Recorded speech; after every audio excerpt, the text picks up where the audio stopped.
Hello, everyone, and welcome back to the PSBlue Podcast, available on all podcasting platforms. This is episode number 8, 2 away from the big 1-0. I'm excited for today, Vinny. How are you doing on this lovely afternoon? Very excited myself, Anthony. I'm feeling really good. Early in the morning, got my nice cup of coffee.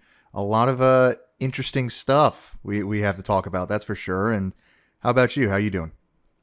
I'm doing pretty good. I'm just hanging out, enjoying my Sunday morning, and it is really nice out. So we're going to try and get this done so you can chill at your pool, because I know that you're looking forward to that. But I did want to ask you, did things finally slow down for you as far as work and everything? Were you able to maybe play some more games, or what games have you been playing? Talk to me about that.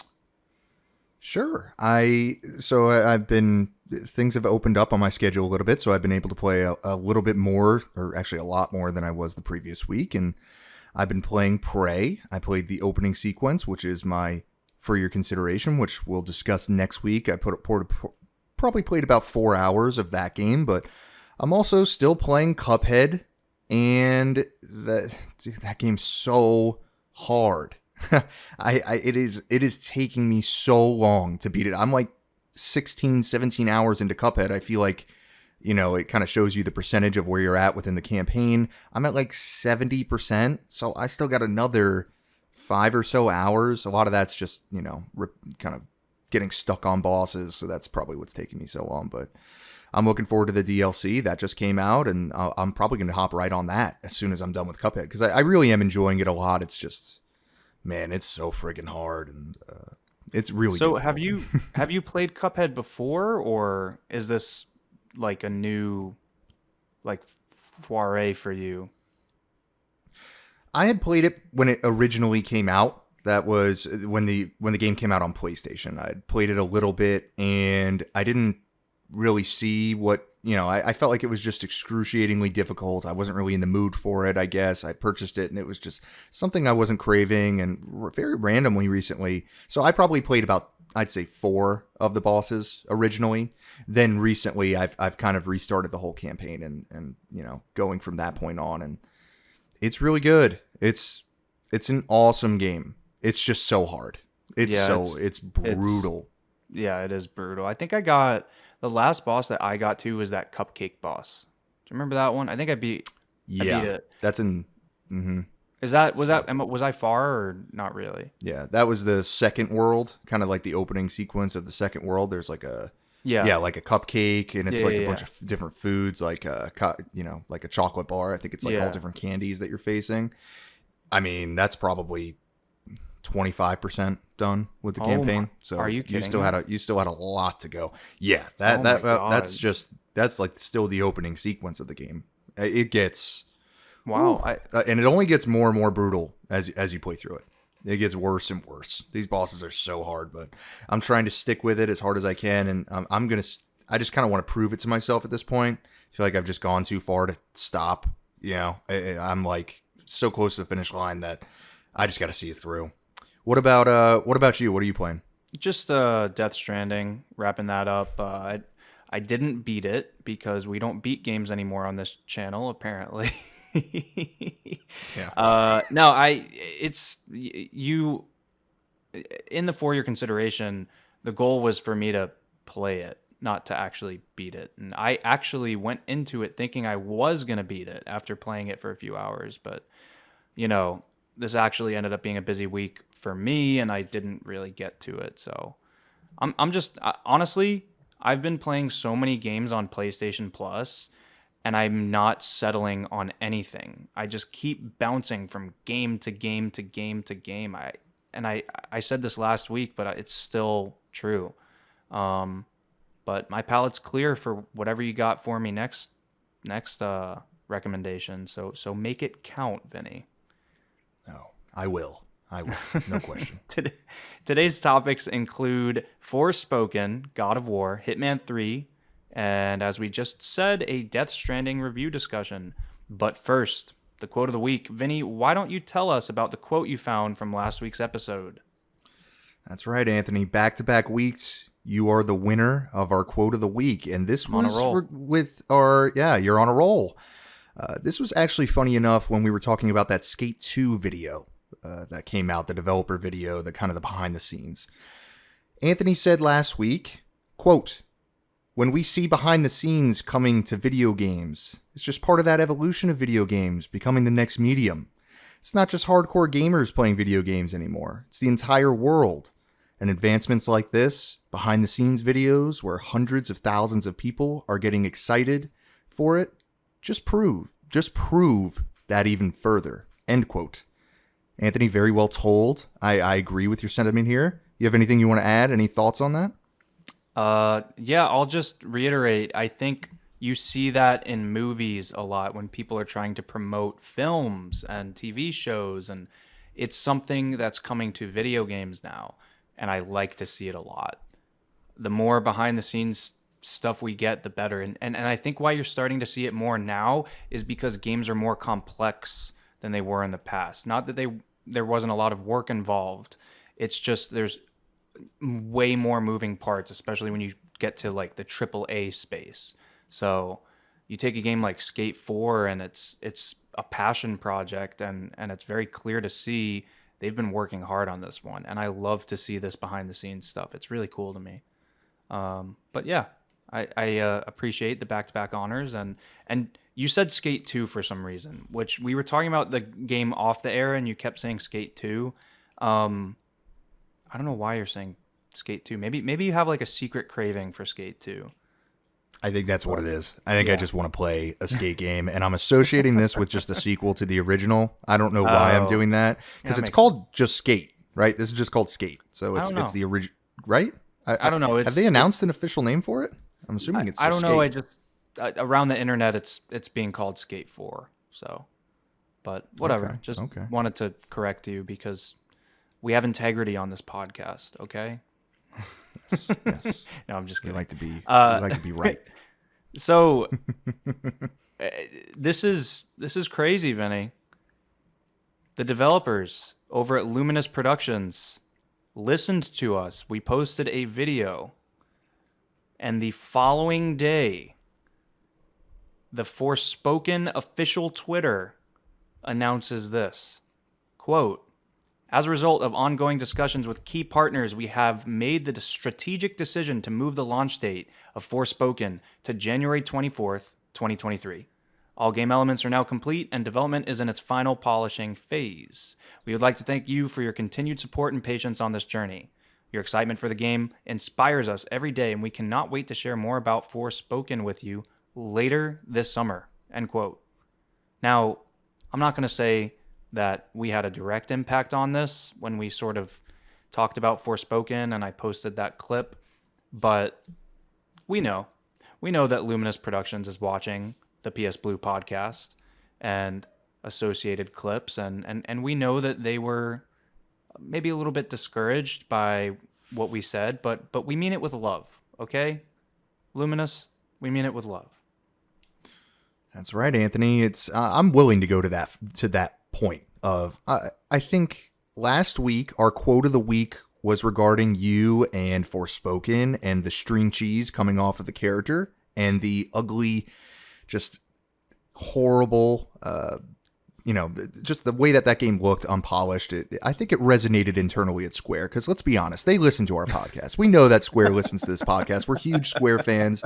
We're fans of pretty much everything that they put out. And this one, we had some red flags that, clearly it resonated with them internally. And I think this is the right move. I really do. And it's funny because remember we were talking like, oh, is the release of Final Fantasy 15, is that going to delay Forspoken? Well, it didn't even matter because they were going to delay it either way. So this is like a 3-month-ish delay, something like that. I think it was supposed to come out in maybe September, October timeframe.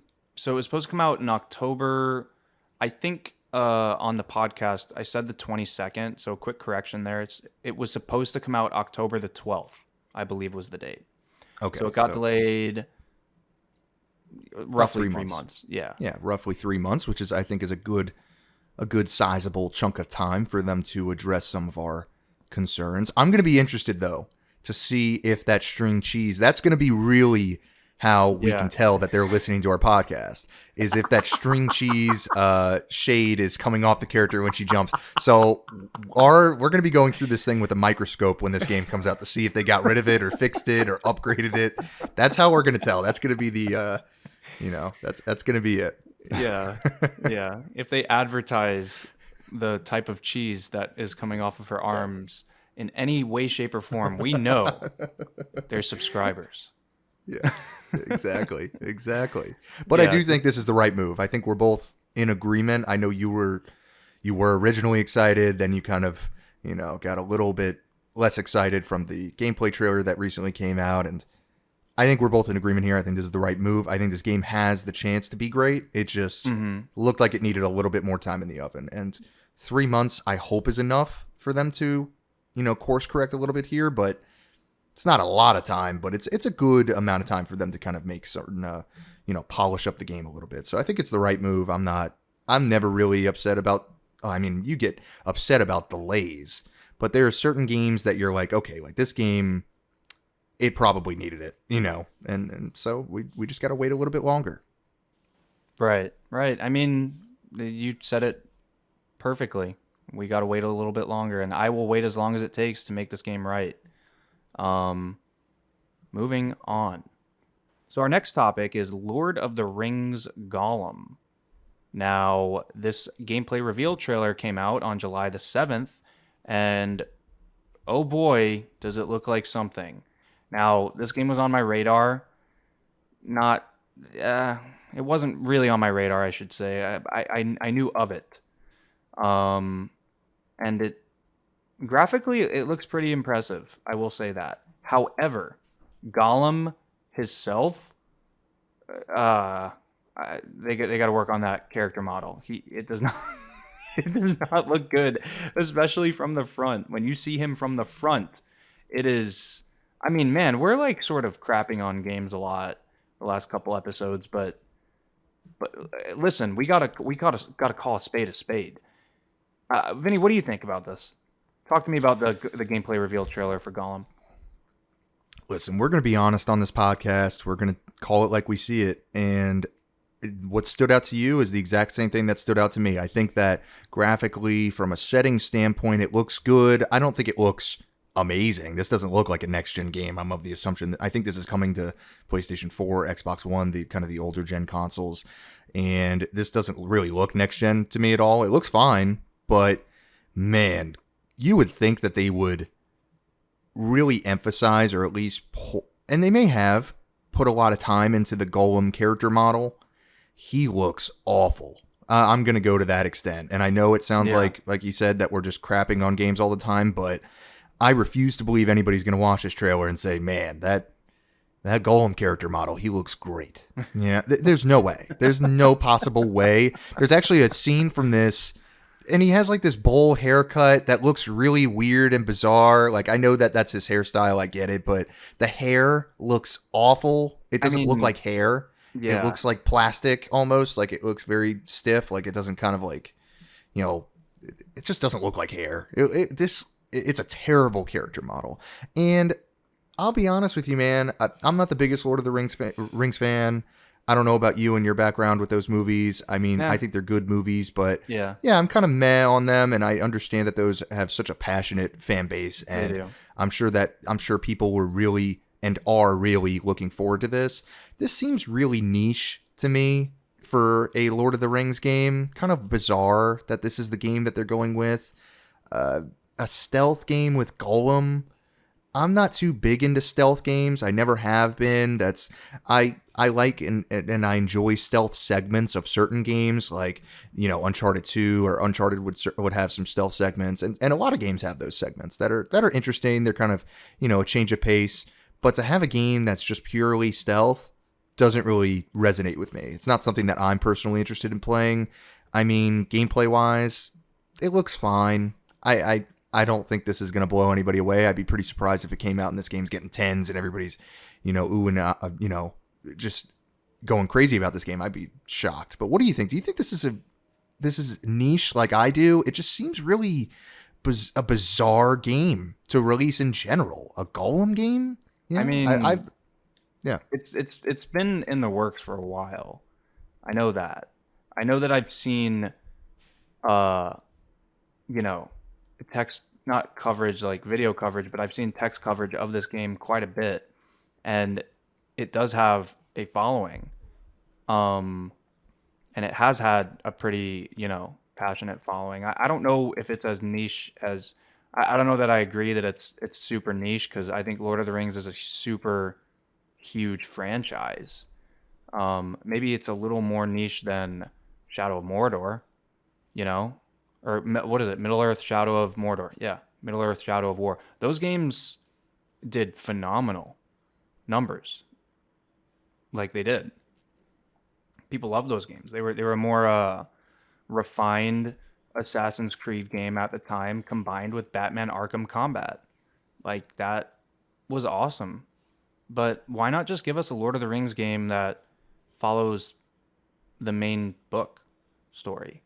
Maybe the Hobbit storyline, or just the Lord of the Rings storyline, like any prequel, sequel, whatever. Just do something not off the beaten path and see how that does. And then, I mean, correct me if I'm wrong, but I don't think they have like a action adventure type game like that for the main. I mean, not since the original Xbox and PS2 have they done something like a main movie entry. Or am I wrong? Am I crazy? No, you think about it, there's not like a big Lord of the Rings game. I know they did the MMORPG, the Lord of the Rings MMO. I know that Right. was big. Yeah. Obviously, I don't think it's big anymore, but I know that was like their big game. But you're absolutely right, man. It just, and I suppose I should preface when I refer to niche, I'm not speaking to just, Lord of the Rings. I understand that's a massive IP. I think from a gameplay standpoint, it feels very niche. Oh. That's kind of what I was referring to, and maybe I should have been Okay. clear with that. Okay, It's just okay, we okay. don't see a lot of stealth game, like solely stealth. Like, you know what I mean? This just seems like it's 90% stealth, and then it's just a certain type of gameplay that we don't see a lot. Yes. It's just niche in that way, and I think you hit it right on the head where there's so many different ways that they could use this license, the different types of games that they can make with this license. It's almost just unlimited possibilities. It's just strange to me that this is the game that we're getting from that universe. It feels really weird to me. And Yeah. yeah. I think that makes more sense now. I think Lord of the Rings has so much reach as an intellectual property that they're doing a disservice to their IP by coupling it with such a, to borrow words from you, such a niche type of gaming genre. Like, you're right. And it's just occurring to me now, you're absolutely right. Why would they make a game super stealth driven that some people are going to buy just for the Lord of the Rings name, and then they're going to be immediately put off. And then it's going to be hard to get those people back. The fans of Lord of the Rings games, I mean, the fans of Lord of the Rings franchise, you're not going to get them back if they don't like the newest iteration of games that you're putting out. You know what I mean? And if you don't like a super stealth driven game, you're not going to like this. And then here's the other thing I'll say. This is just really funny to me. If you look at this trailer, it's 1 minute and 26 seconds, right? On PlayStation's YouTube. And you go to right around I want to say it's the 40-second mark, 43 seconds. They have a little clip of Gollum's hands, and there's more texture detail in his hands than there is on his face. Like, what what is going on? Do you see this? That's the one. Okay, so yeah, I'm on it, and it's about 40 seconds in. It looks like a PS2 texture, what I'm looking at. This is the one with his hand on the rock almost in front of him. Yeah, Is but that what you're why? referring to? And all we see is the back of his head? No, no. They're showing off like he's looking at his hands, right? And I guess he's like Gollum's whole character is he's sort of uh what's the word? Decomposing. That's not the right word, but for lack of a better term, he's fading away for this ring. And they show his hands, and it's like high res texture. And then at the very end of the trailer, he turns his head around, and it's two like weird looking eyes, and like it looks bad, man. It looks like PS2. It looks oh, I don't know. And it looks even worse because they have good environments. So it makes it look, the lighting's not too great, but the environments are pretty good, whether they're out of the box or not. Who knows if they're like, pre-packaged environments that they found somewhere from some library, but that's not the point. The point is when you couple that with I'm sorry, I keep watching the video and he just looks ridiculous. He looks ridiculous. There's no other way to say it. When you look at Gollum in a high-res world, it would be like putting Kratos, the PS2 Kratos, in the 2018 God of War. It would just look ridiculous. It's it's ridiculous. I don't know what else to say. I'm rambling at this point. Can we move on? Yeah, to close it out, I think we're both in agreement here that I have no plans on playing this. I don't, at least. No, I don't either. I think if this was if we were talking like a $20 kind of like side project that they were doing and this is what we were getting, that would make sense to me. But you kind of spoke on it a while back. It seems like this game has just been in development hell, and I've been hearing about this game for what feels like the last 3-4 years. Right. It feels like this should be like a AAA release, but then you look at this trailer and it's like, really, this is what we're getting. And I'm not trying to hate on the developers. It's very possible this game comes out and it's an excellent experience. It's a great fun game, but it's just really a bizarre game to be releasing. Such a weird game, and my goodness, Gollum looks awful. He looks the character model looks terrible. I'm willing to just go to that extent. It looks, and you're right, it's jarring because I see exactly what you're talking about. His hands, they have that hand shot where super high quality hands, and then you see his face and it's just, what the hell is this thing? It looks it's jarring. It's weird. It looks like PS2 character, so hopefully they have time to clean it up a little bit because I haven't read any of the comments on the trailer. I have no doubt that's what people are talking about is that character model. Yeah, it's, it's just hard when you hype something up for this long and then it comes out and it looks like that. Yeah. You know what I mean? And you see we were just talking about Skate and how Skate got it so right. This is where we're at in the development process. We need more time. Thank you for supporting this game as long as you have. Here's a behind the curtain look. Then you have a game like Gollum, Lord of the Rings Gollum. Look at how amazing this game is. Like really trying to have this high quality, high caliber trailer that's showing off how beautiful and how enticing this game is going to be. And it just feels I can see right through that. You know what I mean? The game is going to be a mess. I appreciate that you're saying, maybe it'll come out and it'll be a 10. That's not happening, Vinny. It's just not happening. But I hope I'm wrong. I always want to see stuff like this succeed, especially when it's someone taking a chance. And they're definitely taking a chance with the direction they're taking this game. So hopefully it works out for them. But I'm a lot more excited about this next topic, which is Hitman 3. Ambrose Island location reveal trailer came out on the following day, July the 8th. So they dropped this trailer on Hitman's YouTube page, and then they announce that it's coming out in 2 weeks, July the 26th. We will have a brand new Hitman level to play, and not only that, it's going to be free. Yes, that's right, a brand new Hitman level that is absolutely free.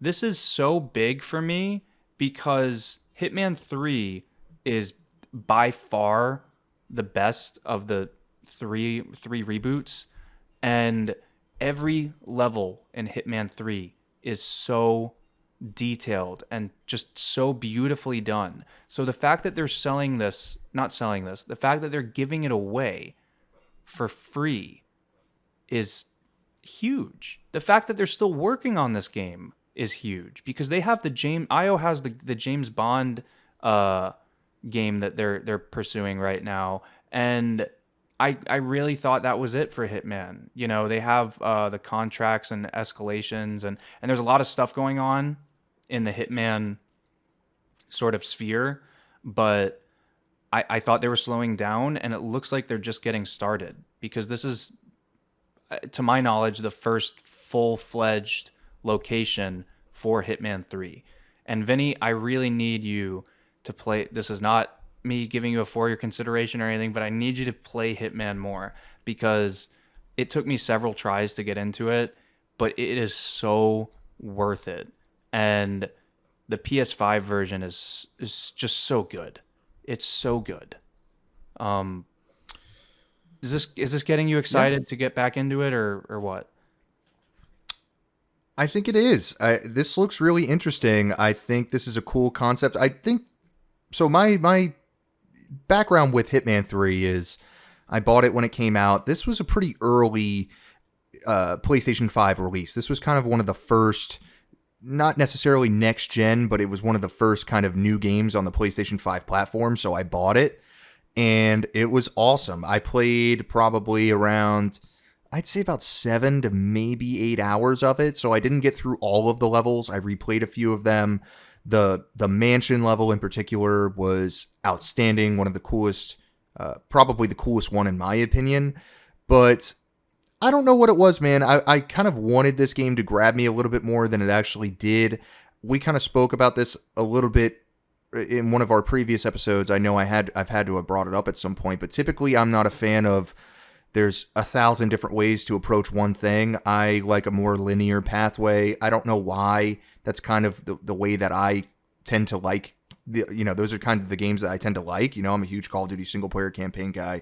Things like that. I know that people love these sort of, there's 100 different ways to approach this, and there's a lot of replayability there with the individual levels and trying to beat your score of the previous levels. Those kinds of games have just never really grabbed me.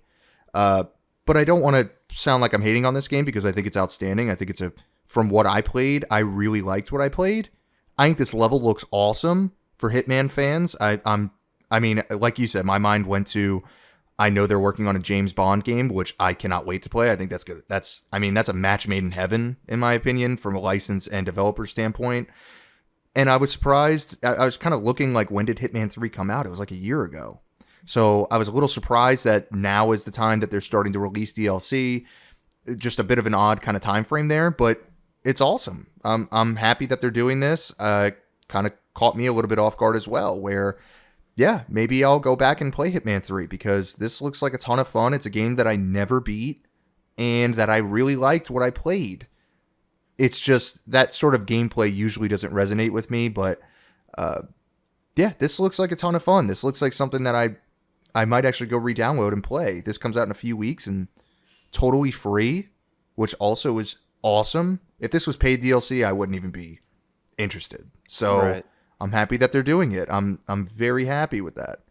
This looks really cool, man. This definitely does. Are you going to play this? I'm guessing you are. It sounds like you're really into this franchise. Yeah, 100% I'm going to play it. So what I wanted to say, to go off of what you brought up, you were talking about how Hitman hasn't really grabbed you the way you wanted it to. I felt the exact same way about this game. Now, what I did to combat that is I literally changed the way I viewed the game. I viewed it as a stealth action game, right? It's not a stealth action game. You could definitely play it that way. It's a puzzle game. This game is a puzzle game. If you play it like it's a puzzle game, I'm telling you, just that's all you have to do is go into the game, say this is a puzzle game. You get a completely different experience, or at least I did. And that's when it really clicked for me. The second I realized that, and the second I approached it in that way, absolutely fell in love with Hitman 3. It's one of my favorite PS5 games, easily. So maybe take that Interesting. approach. Yeah. I was going to say that's an interesting approach there to kind of change your perception of the game before kind of going into it. That might be something that I got to think about, because you're right. It does kind of play like a puzzle game. It does. It kind of has those traits to it. It definitely does. I see exactly where you're going with that, and so maybe that is the problem. Is kind of my expectations with the game itself aren't in line with what it's going to deliver, and yeah, that's a cool idea. I think this is one that I'm gonna have to dive back into. I'm feeling more. I have the trailer on repeat right now, and it looks really fun. It really does. Also, this game is a lot of fun to play with other people, like kind of like a couch co-op style. It's a lot of fun to watch people play this game. This is, and kind of experience that together, and both kind of going back and forth and playing the same level, because there's a lot of charm to the levels. There's a lot of different like funny situations that can come up and arise. And yeah, this is cool, man. I think I'm going to re-download this game. Now you've kind of convinced me to go maybe dive a little bit deeper into this one. Yeah, and the last thing I'll say about Hitman is it's really approachable from a gameplay. It doesn't take a lot of your time, is what I'm trying to say. It respects your time. You could spend hours playing the game if you want, or you could go in and beat a level in 20 minutes and do a path that you've never done before, and it's always a blast. So yeah, it's definitely I got my eye on this. I'm definitely gonna pick this up. But the next topic that we have to discuss today is Inscription. But you must be saying Inscription. That's a PC game. That's only on PC. No, you are wrong. It was just announced on the PlayStation YouTube channel that Inscription is coming to PS4 and PS5. It will have haptic feedback support, and it will use controller features on the DualSense. Very cool. Vinny, are you excited for this? I'm ecstatic about this. I've heard nothing but amazing things about this game on PC. I don't play PC games. This looks really interesting. I don't know a lot about it. I love card games, virtual card games. We had briefly touched on it in a previous podcast that me and you, we played Hearthstone a lot, when that was kind of early on in its sort of, release period. But this looks like a ton of fun. I know that you've played this, and I know we've discussed. Prior to even doing the podcast, not this podcast, but the start of our podcast, you had said how this is a great game. So I know it comes really recommended from you. I will say this, and this is kind of where my mind went with this game, because I want to play it so bad. And I'm curious to see what you think about this, because I want to play this so bad. What do you think about a VR release for this? Do you think this game would work in VR? I look at this game and I could picture, from the videos that I've seen, this announcement trailer, I could picture this game in VR being just an amazing experience. What do you think? That's where my mind went, is this going to come out for PSVR 2? Because this looks like it could be a special VR game. So what are your thoughts? What do you think about that? I'm curious. You know what? I never thought about that, to be honest with you, but hearing you say that just right now, that's a phenomenal idea. This game would be awesome in VR. And I was getting ready to tell you, I'm not planning on picking this up because I've beaten it already on PC. This game it's amazing. Let's get that out of the way. This game is amazing. It got Game of the Year nods, and rightfully so. Once I picked this game up, I could not put it down till I beat it. I literally couldn't put it down till I beat it. It was like, I mentioned Sifu last week. I was the same way with that game. This game was even worse for me, where I was rushing home to play this, and I was nonstop on my computer. I didn't touch my PlayStation because I was playing Inscription so much. But you know, not a game that I want to revisit after beating so much, even though it does have a decent amount of replayability in there. I just, for me, it was, once I'm done, I'm done. If they had it in VR and I had PSVR 2, 100% playing it again. I think this game would be amazing in VR. I really do. Yeah. Yeah, I'm definitely playing it. Without question. I don't want to know anything about it. I've only seen just like little snippets of gameplay here and there. It looks really kind of like spooky, like creepy. Not necessarily scary, but just like a creepy game to play. It looks awesome. What a huge get for Sony, too. I think this is a big deal. I think that it doesn't seem like this is coming to Xbox. From what I saw or gathered from the announcement, it seems like this is a Sony console exclusive. And this is awesome. I'm excited. I'm very excited to play this. It's definitely on my radar. But that's where my mind went, man. I was like, shit, they didn't announce the VR version. I watched the gameplay and I could just tell that this game would be special in VR. So I'm keeping my fingers crossed that's announced at some point. Maybe they're keeping it in their back pocket for like a PSVR conference, maybe something like that. I'm really hoping, because I think I'm happy you agree with me in that you think it would work, because it looks like a VR game from the gameplay sequences that I've seen. It really does. It looks like a VR game. mean, so what is your approach then? Are you going to wait to see if it's going to go VR, or would you just play it again if it came to VR? No. That's kind of the approach that I would have. Is I'm gonna play this when it comes to PlayStation 5 regardless. I want to see what the DualSense is. I'm excited that that's like a feature, that seems like they're advertising. I'm excited to see what they do with that. So I'm gonna get it on my PlayStation 5. I'm gonna play it either way, and then I'll replay it should a VR version come out, because that's kind of the approach. Because I don't want to wait on this one. I want to play it as soon as it comes out. I think it looks right up my alley in terms of games that I would enjoy. So I can't wait. I'm happy they announced it. Very happy. It's you don't even realize how up your alley this game is. It's like if you could make a game for Vinny, it would be very, very similar to this game. I can't believe you haven't played it, to be honest. I was holding out hope that it would come to PlayStation, but I kind of just conceded and decided to get the PC version. And then, of course, it comes to PlayStation right after. I have terrible timing with some of my pickups here, because I would have loved to play it for the first time with haptic feedback and just some of those PS5 controller features. So I'm jealous for you that you get to experience this. It's a good one, man. It really is. It's a really good one. So maybe you can give us your impressions. I mean, you will. You're gonna have to give us your impressions here on the podcast the second you play it. So. Definitely. That is not the last you will hear from us on Inscription. It's not the last you're going to hear from us on this next topic either. God of War, Ragnarok. Just a little game by a little indie studio, Sony Santa Monica. Yeah. They finally announced a release date.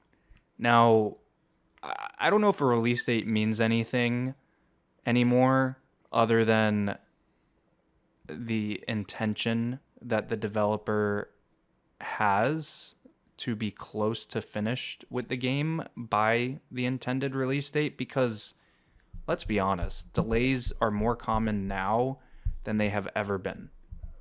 Games are getting delayed left and right. But I think it would really benefit God of War Ragnarok to hit this November release window. Sony's going to want to sell PS5s. They're going to be pushing for, they're going to be campaigning for the PS5 version of God of War Ragnarok. I know it's coming to PS4, which we're both bummed out about, but they're going to really be pumping up the PS5 version of this game, and they want to sell consoles. So they're going to need to get this game out on time. What do you think about November 9th? There's not much in the trailer to say. There was a giant wolf at the end. I'm sure you could break it down. We're not really set up to do that on this channel, but I don't know. Do you have any opinion on this trailer? I really wanted to talk more about the release date, to be honest with you, but I'm just gonna shoot it over to you, Vinny. What do you got? Yeah, I'm excited. We had discussed a little bit last week, I think, that we didn't want to see any more of this game. We just wanted a release date and just play it when it comes out. So I personally, I don't know about you, I was very excited that they announced the release date alongside a cinematic trailer. I don't need to see any more gameplay. I don't need to see anything that's going to spoil anything for me. Like you said, sweet giant wolf at the end. Obviously going to be an amazing boss battle you could imagine at some point during the game, but we didn't get any sort of spoilers within this. So I know there was that sort of rumored God of War State of Play that was kind of supposed to come out at the end of last month that we talked about, and I'm happy this is the route that they went. We don't need, and maybe some people were disappointed. I'm not sure how the community kind of responded to this, that they may have been hoping for gameplay, a huge deep dive into the game, but I can't speak for you. I don't know what your stance is on it. I think we agreed on this though, that we didn't want to see any more gameplay of this. A release date and a cinematic trailer, perfect for me. I cannot wait to play this game. I'm getting more and more excited for this game. I will say that. I think that I kind of forgot how special God of War was in the past, with obviously the time that's passed, and it really is a top 5 game of all time. It is right in that conversation of best of all time. It really is that special of an experience. So for us to get a sequel to that, and for me to not really know a lot about it, I can't wait. I think I'm getting very, very excited, and I'm trying to be cautious about my excitement, because that's kind of how I went into the original God of War, was with kind of lukewarm expectations, and it blew me away when I played it. So I can't wait. I really cannot wait. This is probably my second most anticipated game that's going to come out right now. The Callisto Protocol is number 1 for me. This is right there with it, though. So they're kind of 1A and 1B, so to speak. I can't wait for this, and I cannot emphasize enough how happy I am it was a cinematic trailer and not like a huge gameplay deep dive. I wouldn't have. I mean, we would have had to watch it for the podcast purposes, but I wouldn't have wanted to watch something like that. So what are your thoughts on that? Are you happy it was a cinematic trailer and not a deep dive? Yeah. Oh yeah. Very happy. I don't want to. Did you see the PlayStation Showcase 2021 reveal trailer? Yeah, it was awesome, and it was, what was that, like a 3-minute deep dive into gameplay, right? Yeah. Right. It's like a little 3-minute thing. I didn't see it till you saw the frog people and all that stuff. I didn't see any. There's like frog enemies, whatever. Anyway, spoiler. It's not a spoiler. You said you watched the trailer. I watched it. So I watched that trailer probably like when it came out a year ago. So I've forgotten everything in that trailer. I remember the boat. I remember there's the boat, which was in the first one. So that's the only sequence that I remember is the boat. Anyway, the point I'm trying to make here is I have been on media blackout for this game, and just recently was tempted because I didn't know there was a 3-minute reveal trailer, because like I said, I'm trying to be on blackout and not see anything. Obviously I read a lot on God of War, but I hadn't seen any of the gameplay, and holy shit, man, this game, if it is even half of what the first one was, it would be amazing. And it looks better than the first one. This game looks better than God of War 2018 somehow. It looks more colorful. It looks more varied. It looks unbelievably good. If I hear about the Callisto Protocol again on this podcast, I'm going to flip out, because how could you even compare this game to Callisto Protocol? Yeah, it's very exciting. A new Dead Space spiritual successor. It's not even going to come close to God of War. It's not even going to come close. These God of War games are going to go down in history as some of the best video games of all time ever.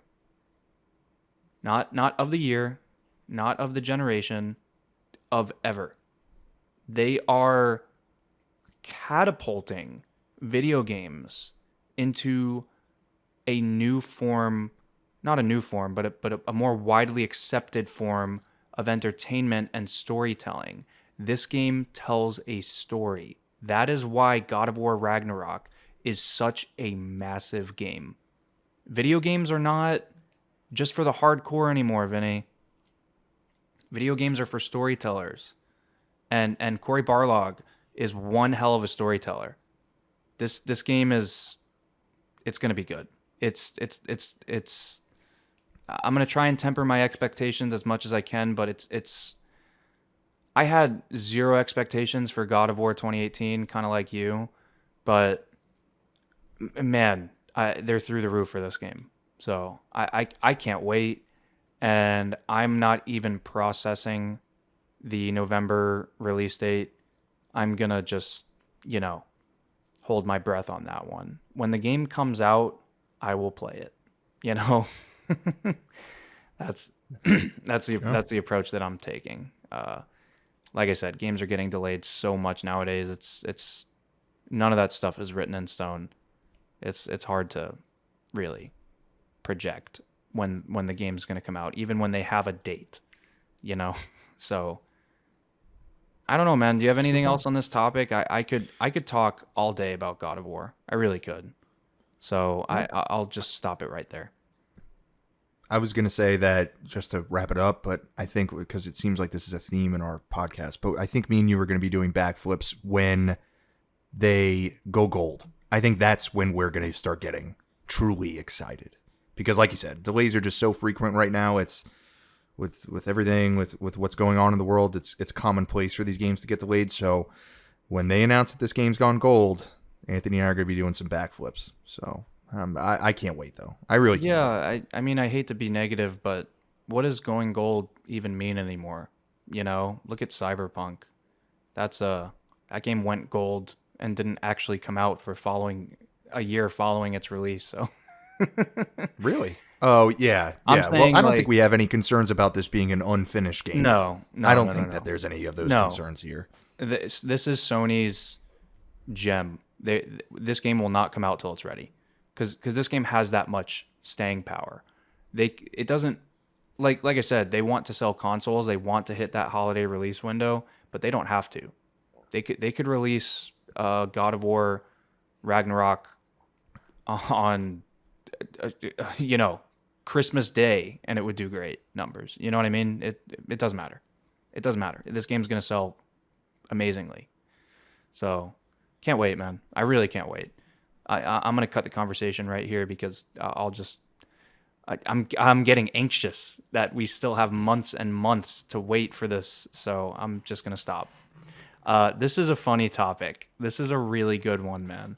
So our very first episode 1, which was technically our second episode, whatever. But our first official episode, first numbered episode, we talked about Bloodborne knockoffs, right? We had this one game called Thymesia. We had this other game called Steel Rising, and we had this third game called Life of P, I believe. So Vinny was like pretty excited for 2 out of the 3. The one that he absolutely tore to shreds was Steel Rising. And let me just give you some quotes from that episode. I went to the vault and dug some quotes up. These are all directly from Vinny's mouth. He said, thought it was going to come out in 4 years. It's supposed to come out in September. He said, the game looked terrible.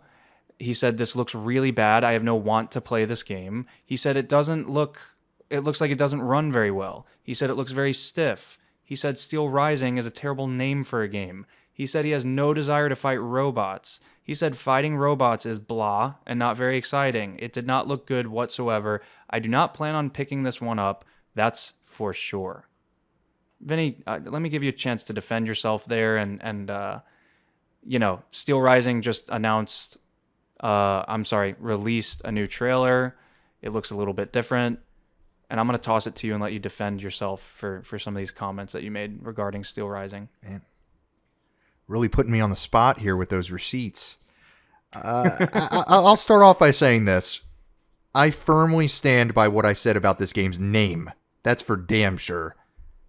Steel Rising is the most bland, boring name for a game. I mean, it's such a generic name for a game. I'm sorry. I stand by that. You will never convince me this is a great name for a video game. And I stand by a lot of what I originally said. I think this is a better trailer than the one that had watched prior. I think that this runs a lot better. It looks like it's running at about 30 FPS, which is fine. Maybe 60. This is striking me as 30, but I think this runs really well, so I can't really say that with regards to this trailer, but I still stand by the fact that I have no interest in playing this game. I really don't. There's something about fighting robots. I cannot stand it. And this, to me, you're fighting robots. Great. I mean, some of the robots actually look kind of cool. I will say that. Some of the character models that they're showing here, the robots look a little bit more varied than what we were looking at before. There's some pretty cool, unique sort of character designs here with regards to the robots. There's one that almost reminds me of, forgive me for this comparison, reminds me of the first boss from the Kingdom Hearts 1. The mechanical monster at, I can't think of the world name right now. Traverse but Town. it's like a clock. Yeah, Traverse Town. Yeah. And forgive me for the Kingdom Hearts reference there, but that's kind of where my mind went there. But I don't know, man. I don't have any interest in this game. I really don't. I will say this. This looks better than Gollum. I mean, if that's even a compliment to a game. Yeah, that's, I don't want to shit on this game too much. It's not Gollum bad, but I remember like it looks okay. A few weeks ago, you were talking about.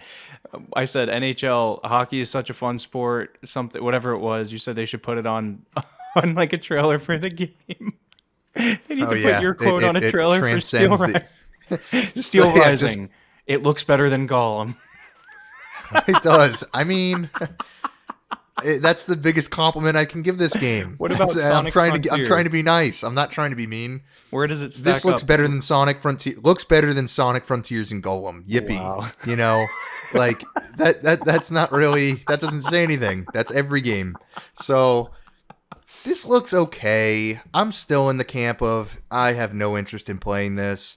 I'm starting to get a feeling that you want to play this and that you're going to say that it's amazing just to spit in my face a little bit. No. And I might eat my own words here. I might, but I have no interest. I don't know what your thoughts are on this trailer at all. No, so I'm interested to see what you have to say because I'm still very lukewarm on this.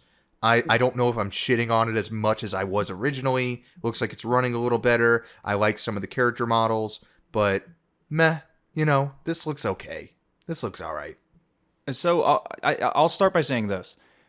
Spiders, the developer, they have a lot of experience, obviously. A lot of their games don't really do that well critically. Greedfall was I thought Greedfall was a very good game. It had its quirks here and there, but I enjoyed Greedfall. But this is by far their best looking game easily. I think it's the closest they've gotten to looking like a true AA studio, maybe verging on, it's not really AAA. I don't really think you could call this AAA, but it's single A, certainly nearing that AA territory. It looks great. They finally added some atmospheric sounds and it seems way more polished than it was before. But here's my worry with this game. And this happens with a lot of these Spiders titles. They have a really good way of marketing the game that doesn't actually live up to the final product. So unfortunately, that's sort of what it's looking like with this Steel Rising trailer. I feel like it's I don't know. I'm not super high on it either. I thought it would be a fun exercise to just bring up all those like just really negative things you had to say about it, and just wanted to see if you had anything better to say about it this time around. It looks like more of the same that we saw earlier, just more polished. I'm not. Yeah, I mean, I think my want to play this game is at about a 6 on a scale of 1 to 10. If I had to guess, I would say yours is probably a 2 out of 10, maybe a 3, just because it's a Bloodborne type game, and I know that you crave those. I mean, what scale 1 to 10, Vinny? I'm not going any higher than a 2. I'm at a 2. So I was dead this on. is not. Yeah, Yeah. That's You what were it right on the sounded money. Yeah, it's I don't know, man. I don't really I don't know. But here's the positive spin. Here's the really positive spin. The expectations are so low for this game that it can just blow us out of the water. We were just talking about God of War, how both of us, we were diehard fans of that original gameplay style, particularly God of War for me, 2 and 3. We loved those games. So naturally, when we see a brand new approach to this beloved IP, we were like, I don't know if this is going to be good or not. Expectations were low, very easy to exceed them, and they did more than that. But we're talking Sony Santa Monica, a flagship studio. This is Spiders, who they have a lot of heart, but their games are not even close to that scale. Okay, yeah. I mean, it's really cool that we're getting to the point in our podcast where we can call back earlier episodes. That means that we're putting the hours in, so to speak. It's fun to be able to do that. And I think that you'll agree with me here. I think that we should continue on with different references to previous episodes, and we still have that bet going about The Last of Us multiplayer, whether or not it's going to be free to play. So that'll be interesting. But yeah, you really did not like this game at first. You really tore it a new one. I was going to say, when you were reading my quotes, I was even saying, damn, I hated it that much. It kind of caught me a little bit off guard there. I'm happy you kept my receipt, those quotes. Yeah. But I was a little taken back by how much I ripped that game. I don't remember hating it that much. Yeah. But I can see why I said those things. But, one of us might have to play this game for the podcast just to make things come full circle a little bit with this topic, because, somebody's got to play this game. One of us needs to play it. You know, Vinny, I'll be the I'll be the one to take the bullet here. I'll play Steel Rising when it comes out. Okay. All right. I'm going to keep that receipt just like you kept mine. Yeah. We're going to make you. When this game comes out and it gets 2s and 3s, you're going to still have to pay that $70 premium for the PlayStation 5 version. Whatever this game's going to cost. Yeah, I hope it's not $70. That would be insane. But I've seen weirder things happen. Our next topic, Valkyrie Elysium. Vinny, talk to me about Valkyrie Elysium. I believe this is the first time you've seen any footage on anything regarding this IP. So what's your first impressions of Valkyrie Elysium? They just dropped a new trailer with some gameplay and a release date of November 11th as well. So, Vinny, what do you got? That's right, Anthony. This was the first time that I had really even heard of this series, if I'm being quite honest with you, and watched the trailer that was released just a few days ago. That's the gameplay release trailer that you described. This looks, I gotta be honest, man, this looks awesome. I can't be alone here. I think this looks really cool. Awesome art style, very cool boss battles. It's so funny because I watched the trailer and I was getting Square Enix vibes, right? And I was like, damn, this looks like a Final Fantasy game to me. And I guess I had missed, prior to even thinking that the Square Enix logo is right at the beginning of the trailer. I really didn't even see it. I guess I was looking at something else when I was starting the video. And it was just such a funny moment because the entire time I was like, this looks like Final Fantasy, but like a kind of like a spin on it, that same sort of gameplay, but just from an art style standpoint, it almost looks like Borderlands meets Final Fantasy. That's kind of the art style that I was getting from this, and I really like it. The other thing is, I could tell this runs really well. Me and you, we had talked a lot about, I guess briefly, about Square Enix and their games. Their games are really polished, and this stands right there with those other games. This looks like it's pretty much done. I mean, looks like a complete game. It looks awesome. I'm going to be honest. Is this a series? I'm guessing this is not the first Valkyrie game. I don't know a lot about it. You sent me over this trailer. I watched it, and I got to be honest. I was like honestly a little blown away by what I was seeing. There's an awesome boss battle with this almost like octopus looking monster. It's like a huge octopus. It kind of, that's, really cool boss battles here. This looks awesome. This really does. I was shocked by how, like, genuinely, I think I'm going to get this game. That's how impressed I was with this trailer. Wow. It really was. Okay. Yeah, Cool. it totally Cool. caught me off guard. It looks so good. It really does. I think it looks awesome. What about you? So a little history lesson first about Valkyrie Profile. That's the name of the series. It's called Valkyrie Profile, and it was actually originally published by Enix before it was Square Enix. Square and Enix were two different companies. So yeah, so this was an Enix game, which sounds so weird saying Enix by itself. But anyway, that's what it was. And there was only a handful of games, and it has sort of a cult following. And they had re-releases of the first Valkyrie Profile on like iOS and PSP, and it's made its rounds. The developers try ace for the original few games, but it looks like, and I'm just, this is not off the top of my head. I'm researching this right now. Soleil Inc. is developing the new one. So what I will say about this game is the story doesn't look very good to me.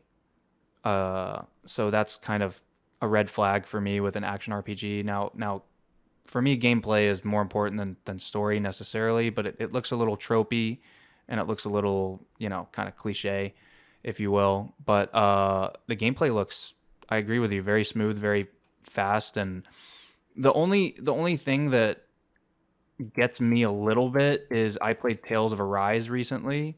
Not recently, it was a few months ago, but it looks like a knockoff of Tales of Arise from the combat perspective. I could be totally wrong. It's just my initial impression is, okay, this is Tales of Arise, but worse. But which is another awesome. If you like the way that this looks, check out Tales of Arise. Never beat it because the story gets almost Kingdom Hearts level convoluted at the end. Not convoluted, but just long, I would say, more than anything else. But anyway, that's a game that I kept comparing this to in my head.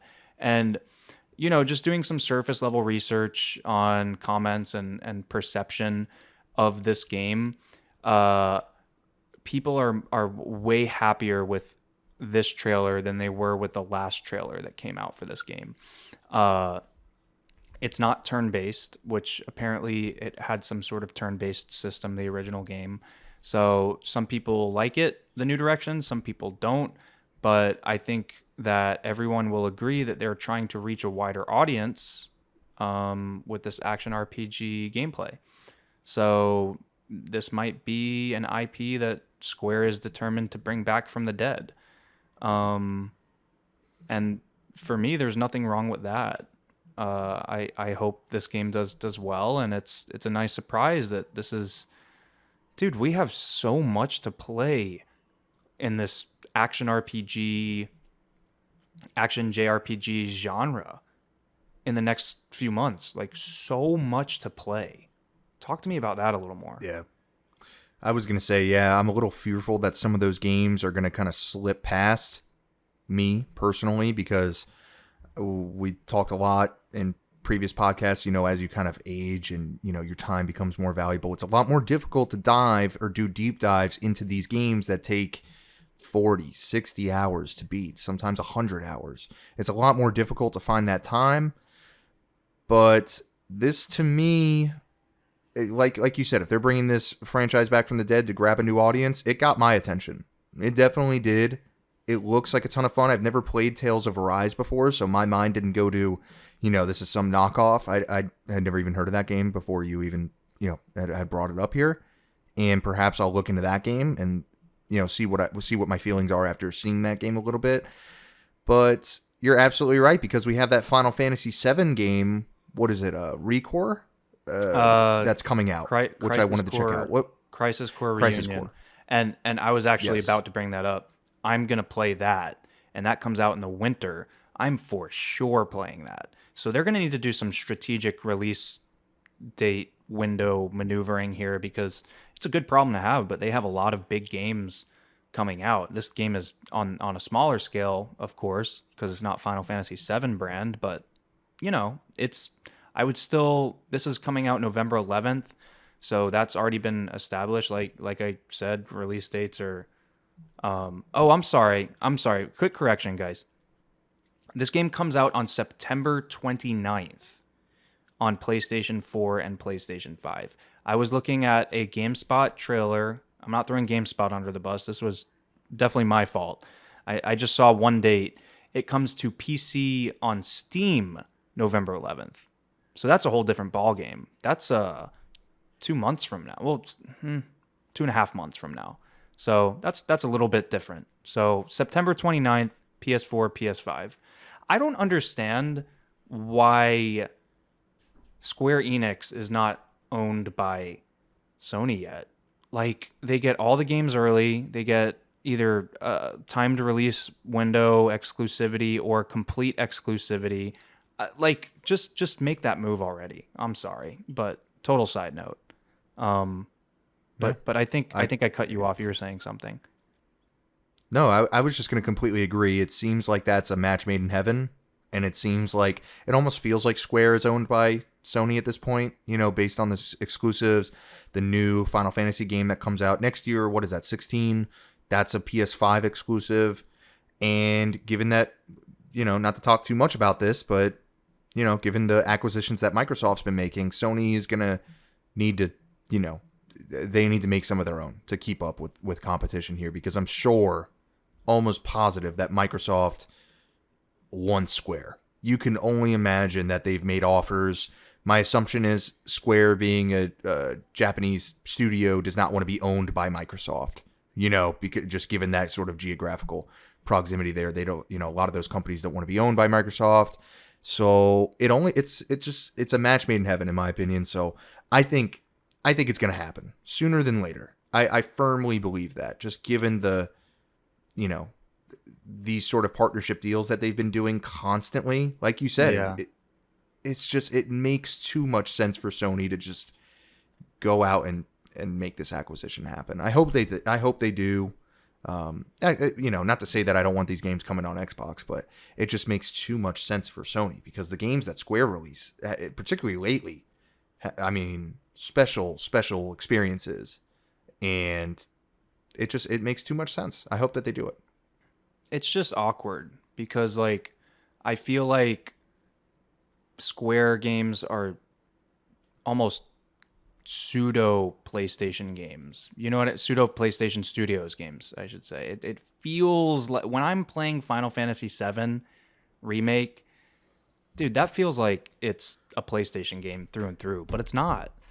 I'm going to look it up right now, but as far as I understand it, Final Fantasy VII Remake is still headed to Xbox consoles. I'm going to look it up right now as we speak, but it's a good point that you make, because if they do this, remember when Sony purchased Bungie not too long ago? It's kind of weird thinking about that now still, that Bungie is a Sony studio, But they were very adamant about, hey, we're still going to release games on Xbox. Like, they did that day one when it was announced that Sony was buying Bungie. Bungie was very upfront in saying, we are not going to, release PlayStation exclusives. That's at least what I got from it. It sounds like they're going to make, and that might be a studio that we need to talk a little bit more about, because it's kind of an under the radar Sony owned IP. A lot of people since that acquisition haven't really talked about Bungie. What are they doing, man? Not to go too off topic here, but we're going to have to discuss Bungie at some point, because it's just a weird thing to think about that they're a Sony owned studio now. It's just really bizarre. And not to talk too much about Bungie here, but what are they working on, man? I really wonder.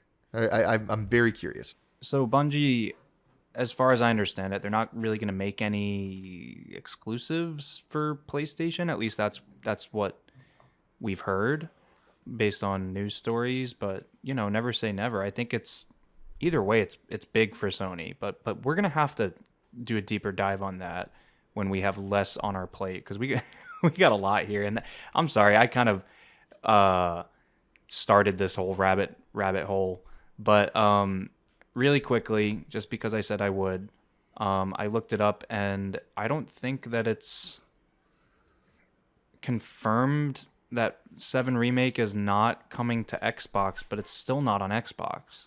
I don't know. I don't know what's going on with that. So there's probably things that we don't know behind the scenes, legally happening there, but who knows? Anyway, Valkyrie Elysium looks good. Excited to check it out. They need to really work on nailing these release dates, because there's so much coming out for Square Enix. Good on them for delaying Forspoken, because I don't even know if I would want it in that crowded field. You know, I'm kind of happy it's been delayed now, especially from a quality perspective, but also just from a timing perspective. I think January makes more sense for it.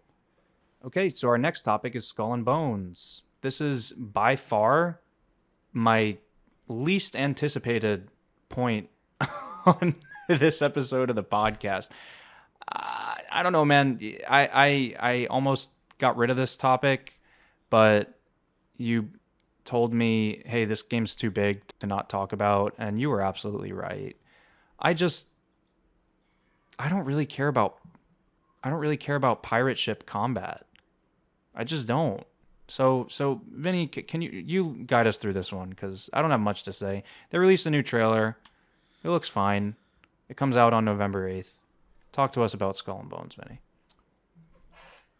Yeah, it's interesting, because a lot of this, I think, with us being kind of down on the game, is because it's a Ubisoft game. I think Ubisoft is starting to turn into one of those publishers where what is the last Ubisoft game that came out? And I could be wrong. Maybe there was one recent. There might have been. That came out where you said this is 10 out of 10. You know, like, this is a genuine special experience. I love particularly their bigger Valhalla. games. I loved Valhalla. Okay, but again, that's just kind of like another Assassin's Creed game, where they're kind of cranking those things out. I mean, I suppose that Valhalla was really good. I played Valhalla too, but I got kind of, tired of it over time. But back to Skull and Bones, I think that, that might be part of the reason why I'm a little lukewarm on this. Anyways, I think it's very well documented that this game has been in development hell internally at Ubisoft. Very well documented, very well known that we heard this game was announced 4 years ago, it feels like. And then it just went dark, completely dark. It seems like they had to course correct multiple times. Course correct, not to do. Is that a pirate term? Could that be used as a ship term? Course correct? Yeah, probably. Anyways, yeah.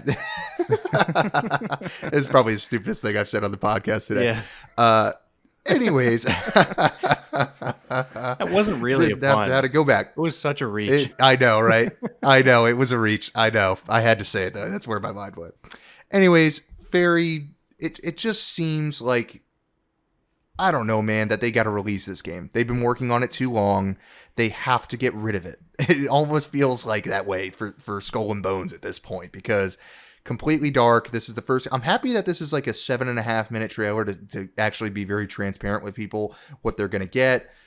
But I think I'm with you with regards to pirate combat, ship combat. I've been kind of on a binge lately with the Pirates of the Caribbean series, and it's a shame that we don't get a lot of pirate games, particularly on PlayStation. I know that Microsoft has, what's the pirate game on Xbox? It's a huge game. Sea of Thieves. Sea of Thieves, a very big game, but we don't get a lot of pirate games on PlayStation. We just don't, not a lot of big pirate games.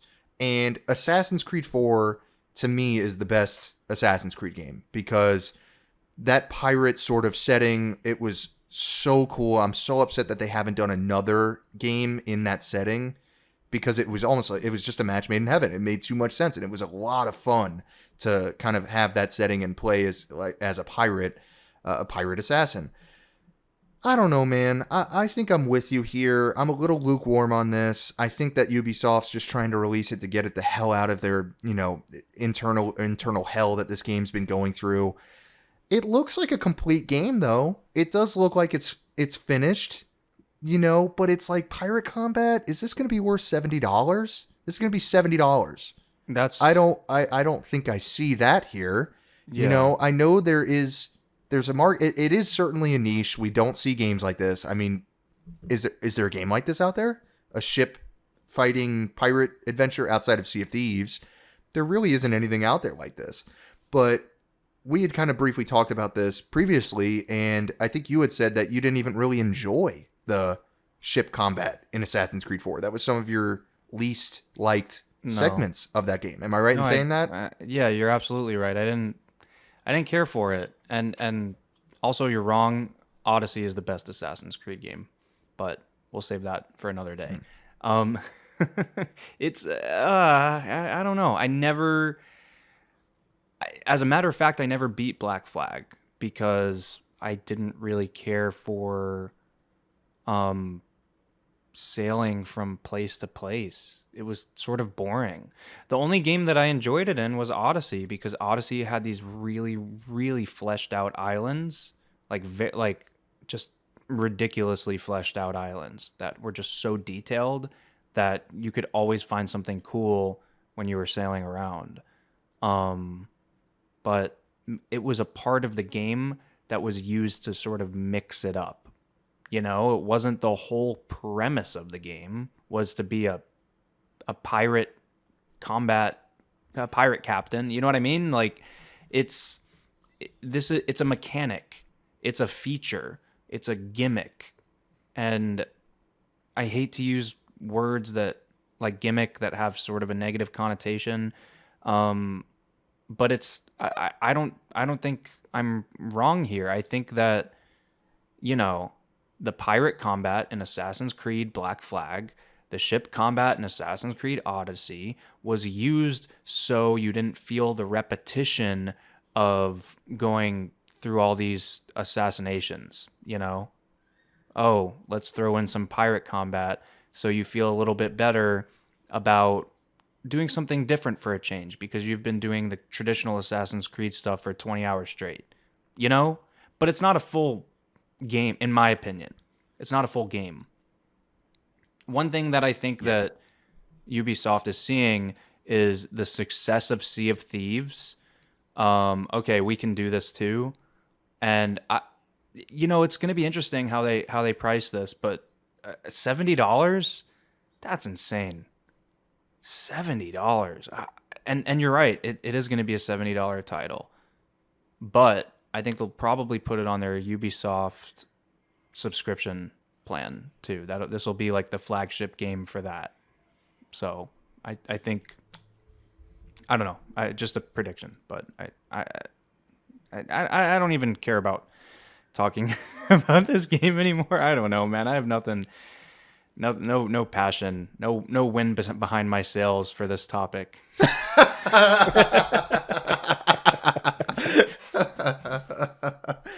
Oh boy, jeez. You're throwing this one overboard, Anthony. You're done with it. All right, we gotta stop. All right.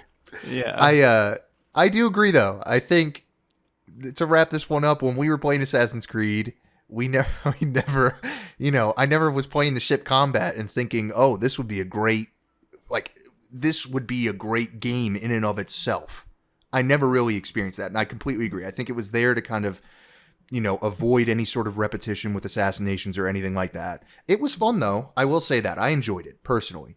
I didn't say, oh my goodness, if they could just, expand this and make this its own game. No, I've never really thought about that. Imagine and this Red is going to Dead be a live Redemption. service. Could you imagine that? A hunting simulator where it's just the hunting part of Red Dead Redemption 2 and you just do hunting stuff.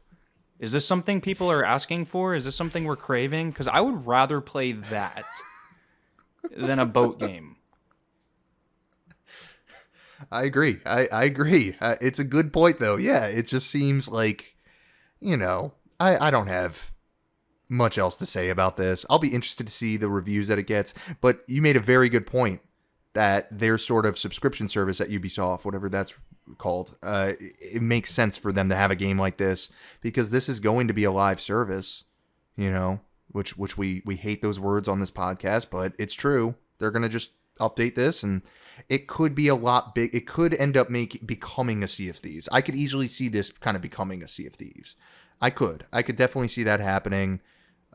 It'll be interesting to see how successful this game is at launch because, or the longevity of it, including just how it does at launch. I'm very interested to see how this game does. Not necessarily interested in playing it.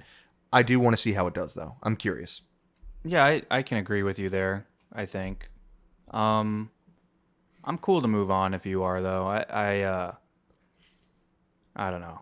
I was gonna try and come up with another pirate pun, but I also said flagship.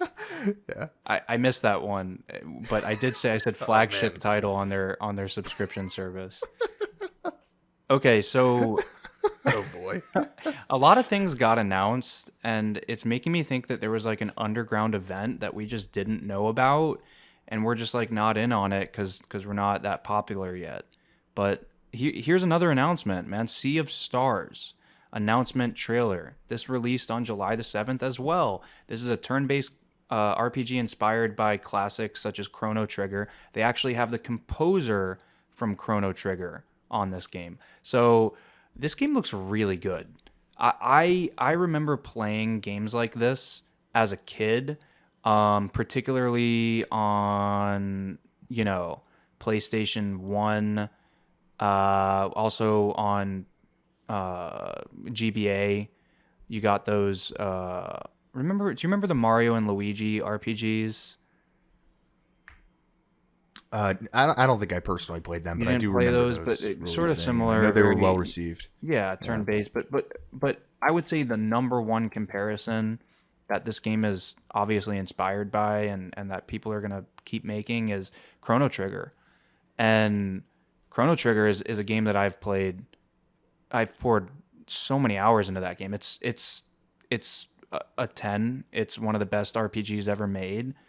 And it's bold to go after a game like that and try and be a spiritual successor to something that is that revered. But it looks good. It looks good. The music sounds great, and like I said, it is. I'm looking for where it actually says that, but I swear I saw the composer from Chrono Trigger is doing this. So that's really cool, and this game looks awesome. This would be a perfect game for the Vita. Rest in peace. But it would. I would love to play this on Vita, or I guess Switch. But the Switch is too big for me. This is a handheld type of a game. Talk to me about Sea of Stars. I hadn't heard about it until obviously it was announced, but didn't hear anything about a rumor about a game like this coming out, so this is all news to me. How about you, Vinny? Yeah, it totally caught me off guard. I'd never even heard of this game prior to this trailer, and it looks honestly amazing. If I'm being very frank here, this is another trailer that kind of blew me away and really caught me off guard. This looks like a ton of fun. It is a stunning game. And it is so beautiful. I love this art style. I think my mind went exactly where yours went. I would love to play this in handheld. I think this is like a handheld kind of game. That's kind of where I was thinking. But I'm going to pick this up on my PlayStation 5 and I'm going to play it. This looks awesome. The character models are creative. The kind of the boss battles that they're showing here, they're unique, they're different. They're, there's all these different settings that you're going to go to based on just this little tiny trailer. I encourage all of our listeners, whoever's listening to this, go watch this trailer. And I think they're going to be equally impressed. I think you really have to see this game in motion to appreciate its art style. Because it looks and runs beautifully. It really does look, this looks really special. It does. It looks like a ton of fun. And it's totally caught me off guard, man. I had no idea that this game existed, and it's one of those that I genuinely am. They didn't announce a release date, which I was a little bummed out about, but it looks like it's complete. I mean, it looks like it's Yeah. a It's a finished product here that we're looking at. Okay, so it's 2023. That's all they Oh, said. that stinks. Yeah. Dang.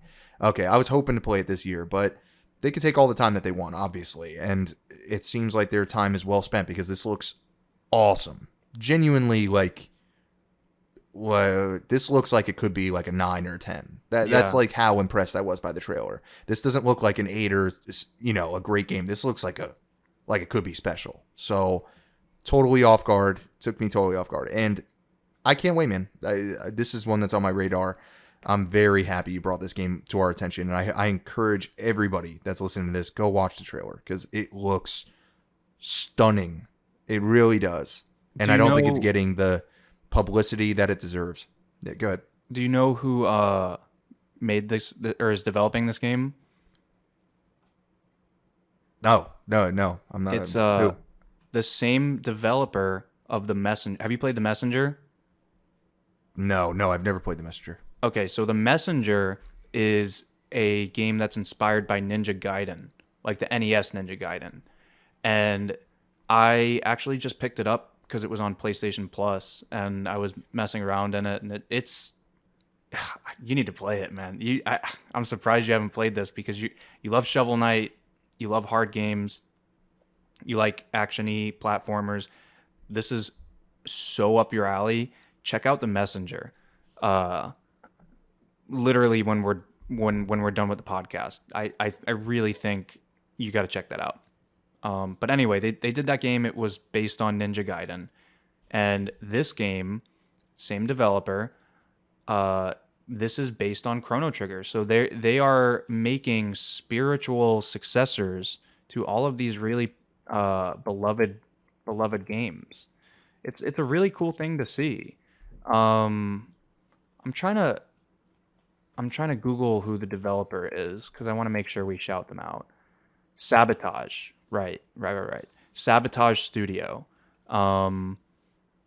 They did some great work. The Messenger was very, very highly received, so definitely want to check out. I am about an hour into it, and it's really good, man. So same developer.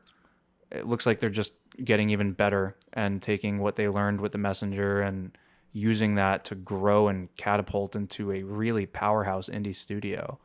So this is awesome. This is the stuff that I like to see in video games. I love to see, as an industry, I should clarify. I love to see indie studios just make unbelievably polished and quality games. Very cool. Very cool. Very, very excited for Sea of Stars. And with that, we are going to move on to, as always, the very last topic for your consideration. Today I'm going to be reviewing Death Stranding, and I'm also going to get a new game in a new topic.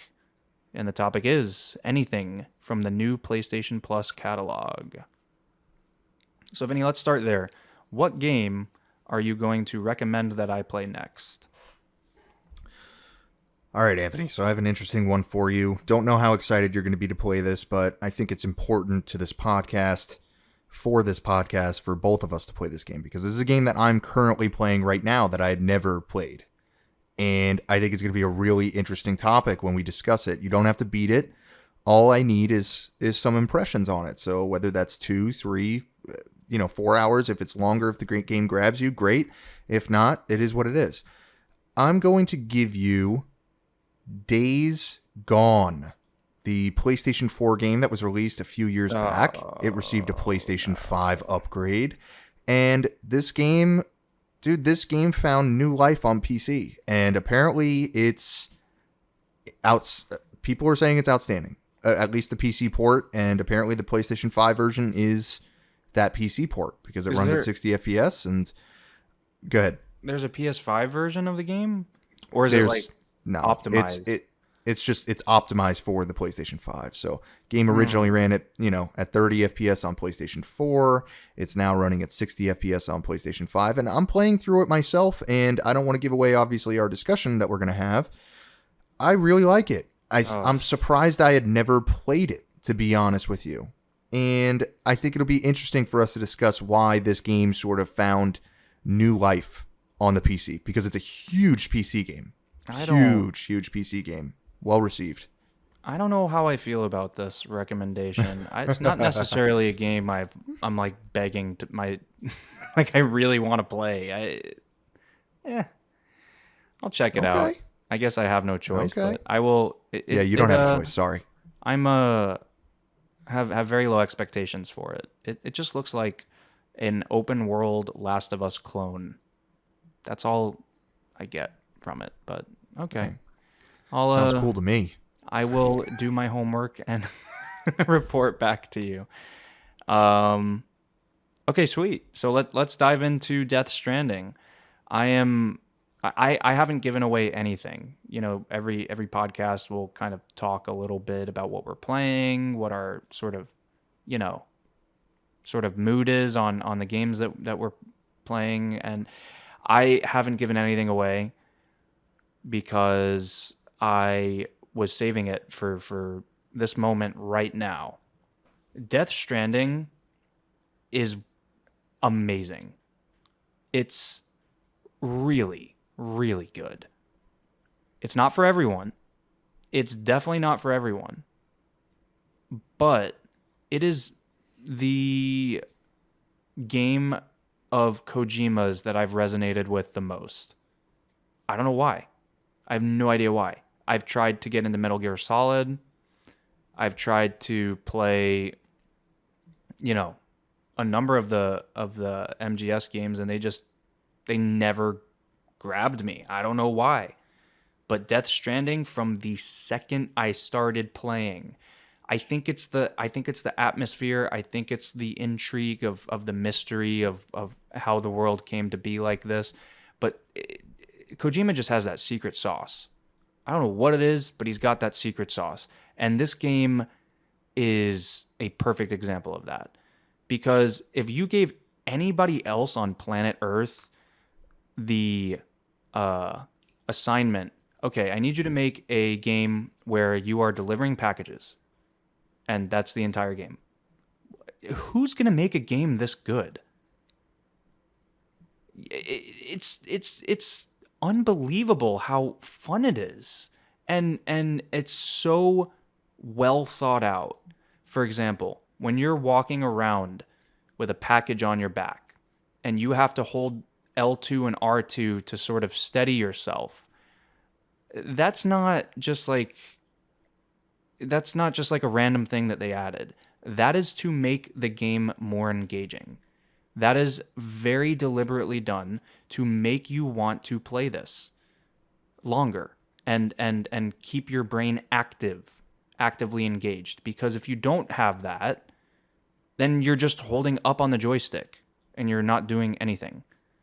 Also, the terrain is so perfectly difficult to traverse. And what I mean by that is it's not so difficult that you can't get through it, but it's just this hill's just steep enough for me to try and walk up it.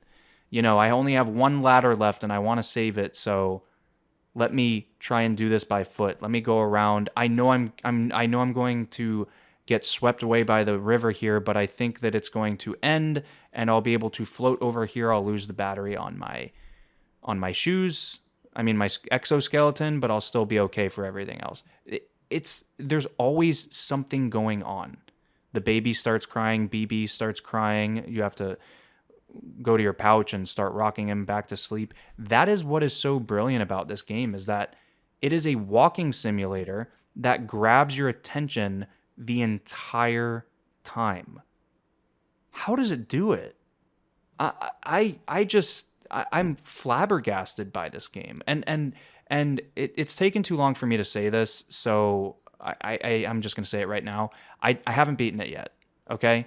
But we need to press on. We have a lot more games to play, And I'm worried that I'm not going to beat it because I really want to. It's, I've played so many hours in this game, though. I've put so many hours into it that I know I can give a proper review, though. So, I mean, from a story perspective, I can't really comment too much on that. I will say this about the story, not to go off topic because I was talking about something completely different, but whatever, it's sort of related. The beginning of this game is masterful. It sets the tone like I've never experienced before, particularly in the PS5 Director's Cut version. The way that Kojima uses the DualSense, and we say it all the time. And, when the DualSense first came out, we had Astrobot, and we were like, okay, cool. This is going to be a thing from now on. And then, for me at least, it sort of went away. We had some cool trigger things in Returnal, but lately, you're starting to see developers really engage with this DualSense. And I'm talking the minutia in the different what's the word I'm looking for? Here's an example. If there's something on the left side of the screen, like let's say there's rain coming down and it's only being shown on the left side of the screen, and the right side of the screen you're underneath like a canopy or something, Kojima has it so there's only rain on the left side of the DualSense, for example. When Norman Reedus, Sam, when he puts something on a table, just a little tiny vibration. Nothing big, nothing too small. When you get there was one scene where you're putting a necklace on, little tiny vibration, but it's not the same as the table vibration. They're all different. So they actually had someone, probably a separate, position for this DualSense thing. They had someone go in there and handcraft a storytelling sort of hierarchy for the DualSense. There's so many different inputs from that perspective, and it's his motorcycle. When he's on the motorcycle, you can feel it coming closer and farther away. And I'm talking about in the opening sequence. It's unbelievably good. Another thing I'm going to say about the story, the character animations, the acting, this is on another level, on a completely separate level from almost anything else I've ever played, God of War included. Because in God of War, yes, in my opinion, it's the best representation of storytelling in video games, but it's not the best representation of people acting in video games. And I think Death Stranding might be. I really think it might be. There's something about the performances that just work. And I'm not talking about, well, I am. It is from an actor perspective, but it's also from a graphical fidelity perspective. I'm not sure if it carried the same weight on the PS4 version. I can only speak on the director's cut of the PS5 version. But the way that this game approaches cutscenes and blocking and the things that it does with the actors in the space that it has is truly on another level. It really is. And it makes me so excited to see where storytelling can go in gaming. That's super exciting to me. But I do apologize because I can hear there's rain starting behind me. So I'm not sure how I can cut that. And we have very busy schedules, so we're not going to be able to come back. But I'm just going to go ahead and mute myself and give Vinny a chance to sort of comment on all that stuff I just said. I said a lot, Vinny, so there's some stuff to unpack there. I'm sure you can talk. So let me mute this rain. Again, apologies for that. Yeah, man. First of all, I'm really happy that you enjoyed it. I think you could probably see why when I was first going to recommend this game, I was a little concerned because you put it perfectly. This game is not for everyone. It's not. And it's honestly one of the, I think you did a great job explaining the game and what makes it so special. And it's an extremely difficult game to explain why it's so special. It's probably the hardest game that I can personally think of explaining why it resonated with you. And I'm happy it did, because it definitely resonated with me. I haven't even beaten this game. This game's really long. I would say between 32 to 35 hours into my story, and I still haven't beaten it. And I was in the exact same boat as you. I was not the biggest Metal Gear fan. For some reason, those games just never, grabbed me. Metal Gear Solid 5, to an extent, I played that a lot, and I actually really enjoyed MGS5, but I didn't necessarily think it was like this masterpiece that people associate those, all of the Metal Gear games and all of the Kojima games. He hasn't really had a game prior to Death Stranding that grabbed me.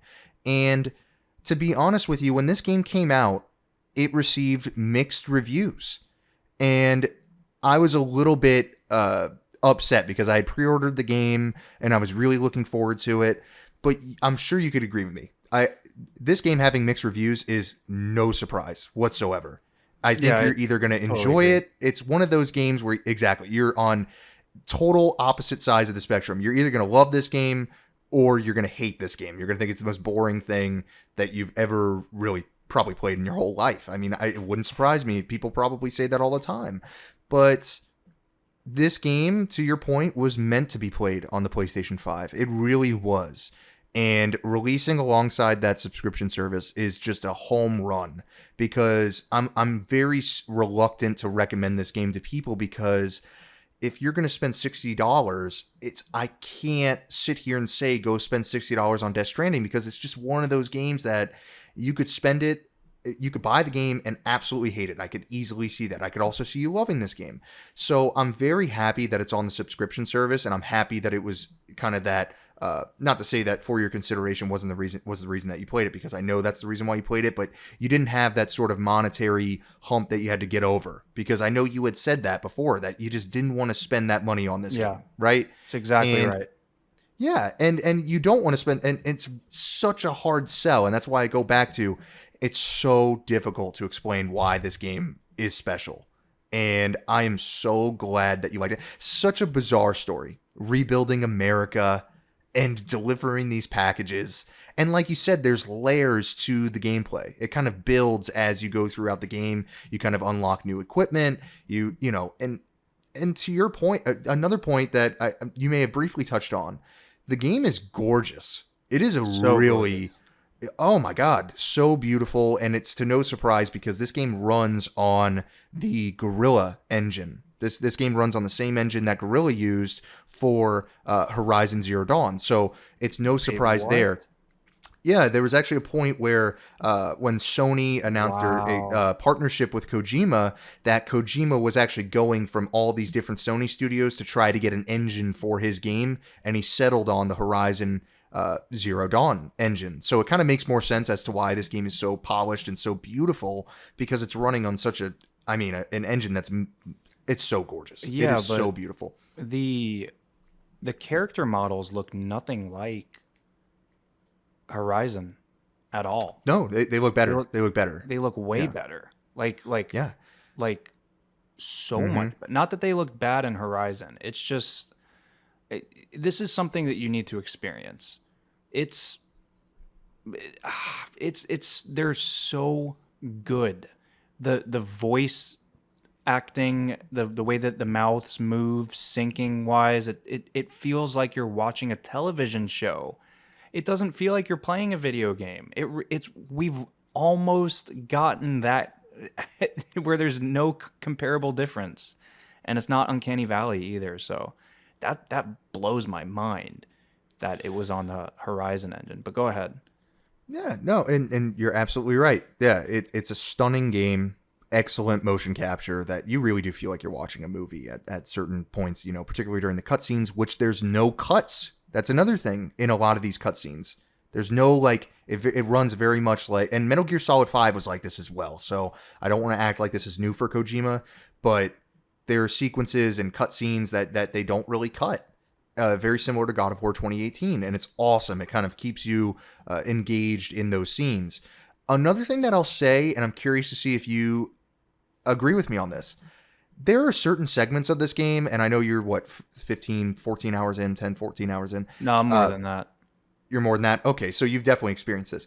There are moments where music will start playing in the delivery of these packages, and the music is so beautiful. It is like you really, I think it's actually, there's one in the opening sequence of the game when you're delivering your first package. You're going back to the home base. Yes. And it starts playing this like genuinely beautiful song. Right. And you are sitting back, taking in the setting and how gorgeous the game is.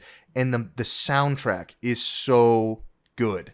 And it'll just randomly pop up in random missions. It'll randomly, and it's like, you feel more inclined to go deliver that package, if that makes any sense. You're more, it's like when that music starts kicking in, every song is like a 10 out of 10. It is like a awesome song. And kudos to the soundtrack, the music composer, whoever it is, amazing songs. And so I'm happy that you agree with that point, that it just kind of randomly comes in and it really gets you going. It makes you want to play a lot more.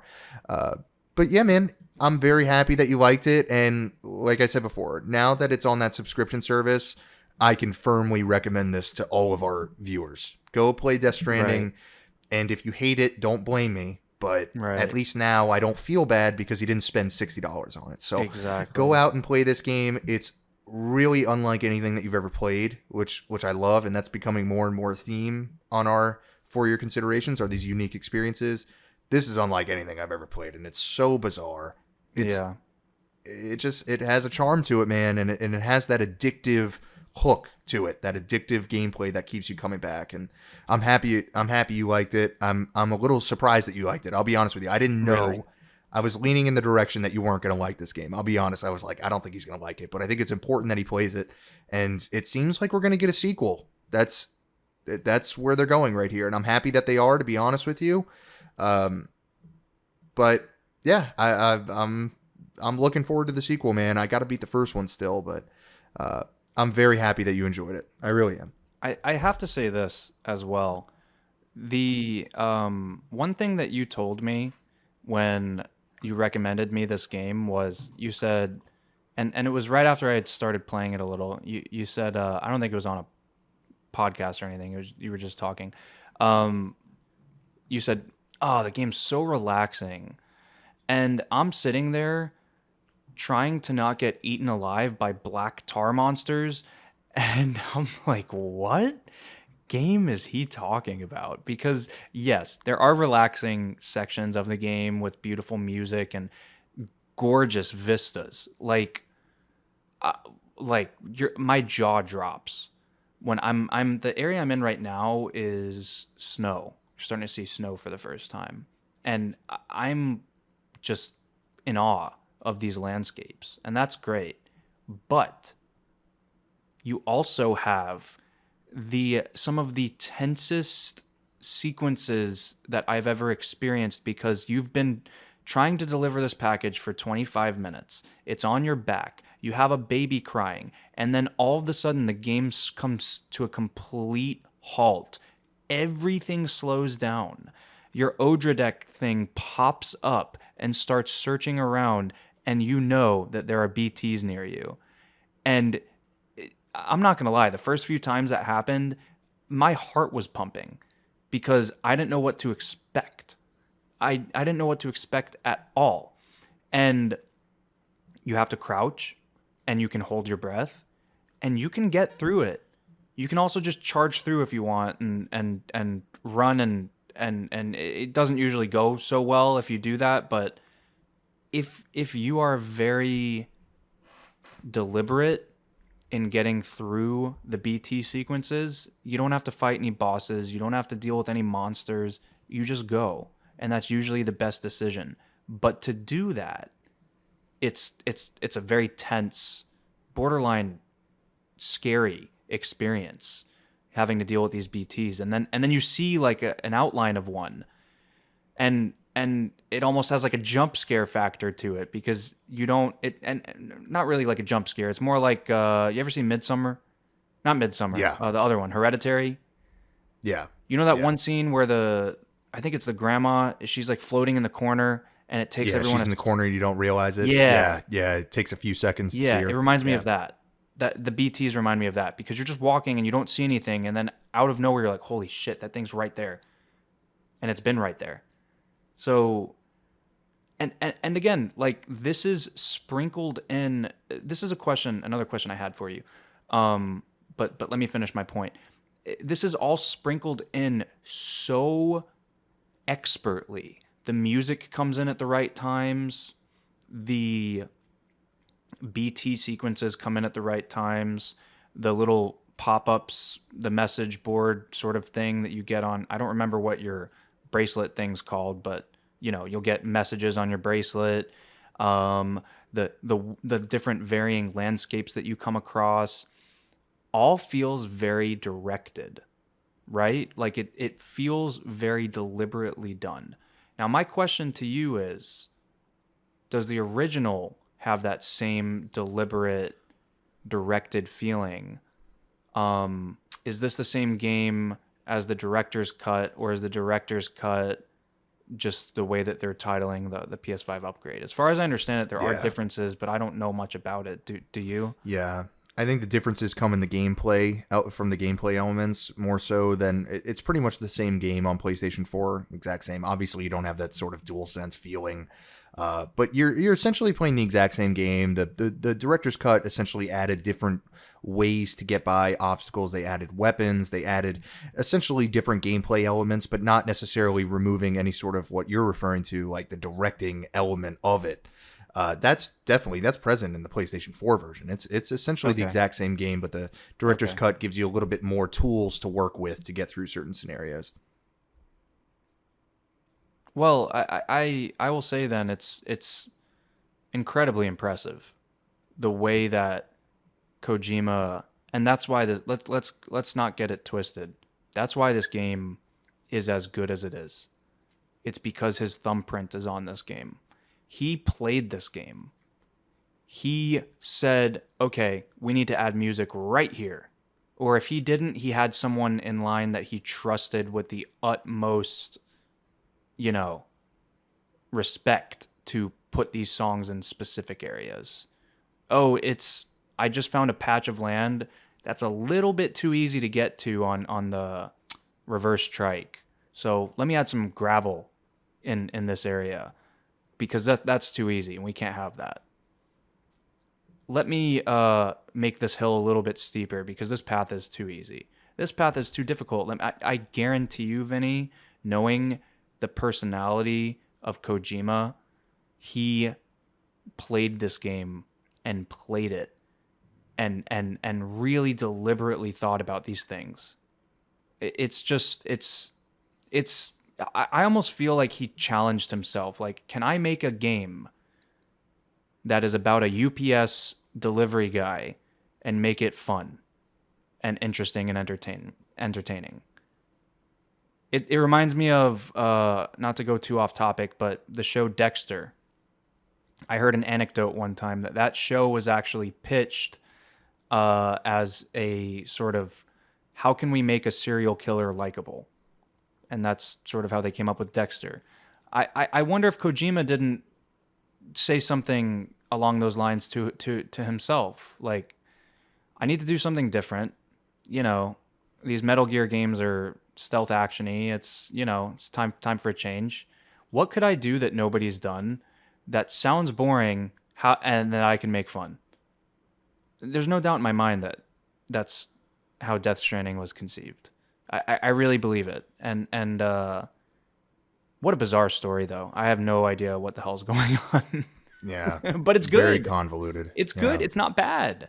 And it's well paced. It's the game is, and I'm still unlocking new stuff, and the gunplay that is in the game is phenomenal. Like, if they made a game that was just like that Unger episode and they made an entire game out of it, it would be like a great action shooter. Like a great action shooter. Action/shooter is what I'm trying to say. So just props all the way around for this game.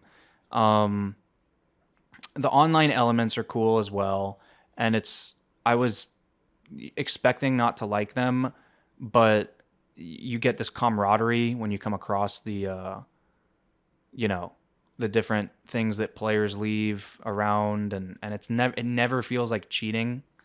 It always feels supplementary. It never feels like it's too much or not enough. It's just perfect. Like everything about this game is very thoughtful, and it shows. It really shows. Again, not for everyone, but a perfect PS Plus title, as Vinny already mentioned, a perfect way to get your foot in the door. Either you're going to love it or hate it. That's how I feel about this game. You're either going to love it and you can't stop playing it, or you're going to pick it up for 10 minutes and go, this isn't for me. And that's Death Stranding in a nutshell. And that's crazy that we are going to get another one most likely. And I know it's like a rumor right now, but do you think it would be Kojima, or do you think they would have to go with somebody else? Because in my opinion, it lives and dies by Kojima, and I know he's working on some Xbox thing now. So talk to me about that. Yeah, I don't think this goes through without, a sequel without Kojima. I refuse to believe it, and especially with his ties with Norman Reedus, because they were supposed to make that Silent Hill game together. Yeah, I don't think that he would make Norman Reedus do another game. He knows Norman is probably insanely busy, and I'm sure Norman wouldn't do it unless Kojima was heavily involved. So I have no doubt in my mind that when they do make a sequel, and like we had said, it's pretty much confirmed that Norman said they were working on another one. So it sounds like it just started, and I was shocked. I couldn't believe that they were making a second one. I felt like this was such a unique experience that I didn't think sold very well, but apparently it did really well. I'm guessing it did based on the fact that they're making the sequel. And to your point, we just don't see, I hate the term AAA, but we just don't see games with this kind of budget take these kinds of risks. We don't see games like this with this type of budget. We just don't. And kudos to Kojima Productions, because this was their first game. It would have been easy to kind of make it, play things safe and make kind of like a Metal Gear clone or something like that, something a little more traditional. But no, they decided to go their Kojima. I mean, could you imagine the meeting where Kojima originally pitched this idea to Sony or to the internal team? I mean, they must have thought this dude was high or something, like, yeah, we're rebuilding America, we're going to deliver all these packages. Like, just what was going on in this dude's mind to come up with this idea is what I mean. Where think it's just like, man, this dude has such an imagination. Yeah, I would be skeptical for sure, but Kojima has excuse the rain, guys, I apologize for that. But Kojima has such a brand. So he has power. That name, Hideo Kojima, has power. You know what I mean? So I think that he was able to gain Sony's trust after all these years, that I don't really think that they were too skeptical of it. I think that, the consumers were, and I'm sure that there's a few people that said, this is nuts. A package delivery guy, that's the game. But no, I gotta go against what you're saying here a little bit. I think that, yeah, he probably, it's kind of like when I'm making a lot of pop culture references today, but it's kind of like when Martin Scorsese did The Irishman and got that huge budget from Netflix. It's Martin Scorsese. Like, that's how he was able to do it. That name carries so much weight. Hideo Kojima, like, who else has as big of a name in video games? I'm trying to think, like, yeah. Neil Druckmann, maybe? It's certainly not anybody on the Xbox side. No offense. I mean, but I don't. Neil Druckmann. It's just crazy. Yeah. Hideo Kojima. Who else? I don't even. That's all I could think of. Right. Cliff Bleszinski. There's a Microsoft one for you guys before Epic was its own sort of thing. Gears of War was a very Microsoft heavy. Cliffy B. There you go. But anyway, thank you for the recommendation, Vinny. It was a blast to play. I'm really hoping that I beat it. I really am, and then maybe we can discuss it, and it'll give you an excuse to beat it, and we can revisit it then. But all in all, I would say I highly recommend downloading this game if you have PlayStation Plus Extra. Just download it. See if you like it. At least you'll know right away. If you don't like it, delete it. See you later. You don't even have to think about it. That's what's so great about this PlayStation Plus Extra. Yeah. And Anthony, to your point, I think we were in the same boat where we didn't really understand why Kojima had this, he was put on this pedestal. But I think with this game and with PT, I completely see it because, and now you can kind of see why it seems like they're making a horror game. Please let it come to PlayStation. I mean, I'm very worried it's going to be an Xbox exclusive. I know he's making an Xbox game, but that's not the horror game. It seems like Kojima Productions has 3 different projects in development right now. One's a horror game, one is Death Stranding 2, and the other is an Xbox cloud service game that is not the horror game. Those are 2 different titles. The horror game. I thought that was the game. No, it's the horror game is apparently almost done. That's at least what insiders are at least reporting. Is that the horror game is actually, it's funny enough, not to go too on this, but the horror game is kind of leaked, and apparently it's Margaret Qualley is the main character in it.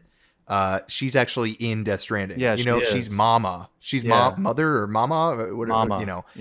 Yeah, so apparently she's the main character of the horror game. So I'm interested. I don't know, man. I can't wait. I just, please let it come to PlayStation. Please don't do this to me, Kojima. I feel like he's going to release it on PlayStation, or probably both consoles. Yeah. But yeah, the cloud service game, that's totally different game than the horror one that he's purportedly working on. So yeah, seems like there's a lot cooking over there at Kojima Productions. So I can't wait. What was my game? I literally forgot my new game that you gave me. Days Gone. Oh, see? So forgettable. That's why I didn't remember it. I already forgot about it.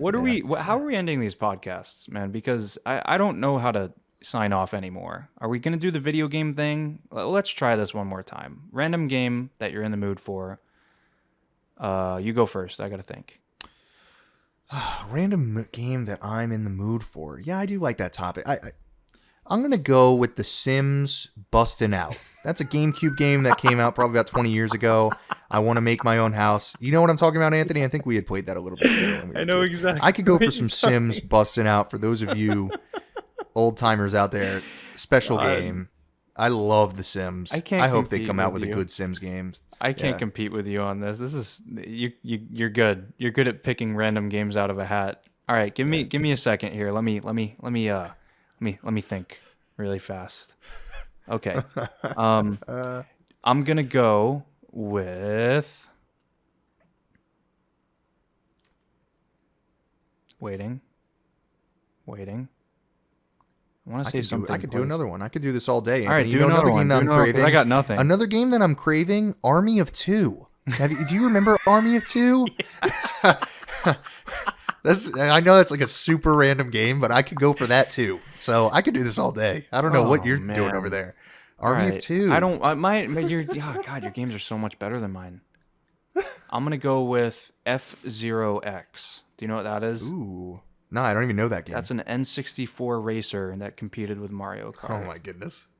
Okay, right. That's good. Well, everyone.